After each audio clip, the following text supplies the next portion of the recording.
Yeah, well, that's the advantage of using fear and compulsion, Yes. right? It's like, well, I have to go along with this because my leaders who had built up a certain degree of credibility are telling me that, you know, the apocalypse is nigh. And who am I to, well, first of all, question, because, God, there's a hard thing to figure out. You know, what's the global effect of human activity on the climate for the next 100 years? Well, good luck figuring that out. But this is why I'm making it more psychological this time. It's like, the climate fluctuates, and for complex reasons, but that doesn't mean that you get to look 100 years into the future and you get to conjure up an apocalyptic narrative and you get to say, we're the only people that can save you, and you get to say, you have to change every single thing you do in your life and prioritize our concern above all else, including even the well-being of your own children, or the economic future of the Africans, for example, who don't get to use fossil fuels, right? You don't get to do that. You don't get to do that using fear and compulsion.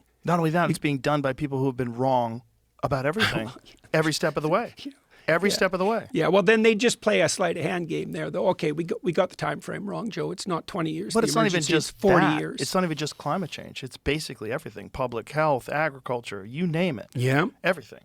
Yeah, well, that every sets single us, thing. The water supply. That everything. sets us back into this conundrum that you and Douglas and Dave were addressing. It's like, okay, 2 conundrums, like 3.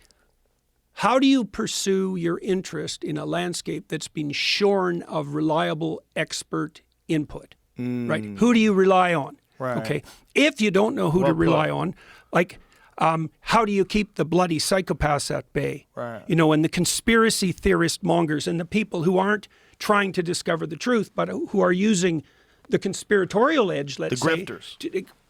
The groypers, for that matter, right? These are people who are clearly playing power games for their own benefit, and they're spinning up these conspiratorial narratives and riding on them and occupying them in this parasitical manner. There's going to be this is a huge problem already on the right-wing side. I don't even know what the hell that is anymore, because I don't know what the left is and I don't know what the right is. But we need to claim the center. Yeah, well, that's also what we're trying to do with ARC.